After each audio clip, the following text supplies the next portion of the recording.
আশা করছি আপনারা সবাই ভালো আছেন, ভালোর তলে আছেন। আমিও ভালো আছি আর ভালোর তলে আছি। আরও একবার আপনাদের সবাইকে স্বাগত জানাচ্ছি ভয়ের রাজ্য অচিনপুরে। আশা করছি প্রথম থেকে শেষ পর্যন্ত শুনবেন, থাকবেন অচিনপুরে আর উপভোগ করবেন প্রতিটা মুহূর্ত বন্ধুর সাথে। আমরা চলে যাব আমাদের ঘটনায়। যেভাবে লেখা আছে আমি সেভাবেই পড়ে শোনাচ্ছি। আসসালামু আলাইকুম রাসেল ভাই ও প্রিয় লিসেনার্স।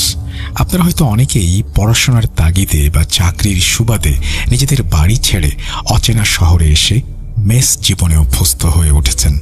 মেস জীবনে অনেক আনন্দ থাকলেও এর অন্ধকারে লুকিয়ে থাকে এমন কিছু রহস্য যা আমরা অনেকেই শুরুতে বুঝতে পারি না। আজকের ঘটনাটিও তেমনি একটি রহস্যময় মেসকে ঘিরেই। আজকের ঘটনাটি আমি কালেক্ট করেছি সোহান নামের এক ভাইয়ের কাছ থেকে। উনি খাগড়াছড়ি থেকে ওনার জীবনের এই ভয়াবহ অভিজ্ঞতাটা আমার সাথে শেয়ার করেছেন।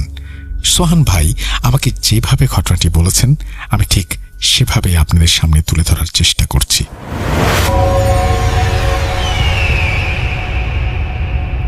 ঘটনার সূত্রপাত 2017 সালের দিকে। সোহান তখন খাগড়াছড়ির একটি সরকারি কলেজে পড়াশোনা করার জন্য প্রস্তুতি নিচ্ছেন। ওনাদের নিজেদের বাড়ি থেকে কলেজের দূরত্ব অনেক বেশি ছিল। প্রতিদিন এতটা রাস্তা পাড়ি দিয়ে ক্লাস করা কোনোভাবে সম্ভব ছিল না। তাই সোহান সিদ্ধান্ত নেন তিনি কলেজের আশেপাশেই কোথাও একটি মেস বা হোস্টেল ভাড়া করে থাকবেন। কলেজ জীবনের শুরুতে সোহান ওনার নানার বাড়িতে থেকে পড়াশোনা করতেন, তাই মেস খোঁজার সমস্ত দায়িত্ব ওনার নানাই নিজের কাঁধে তুলে নেন। ওনার নানা প্রতিদিন সকালে বের হতেন এবং কলেজের আশেপাশে একটি ভালো এবং সাশ্রয়ী মেসের সন্ধান করতেন।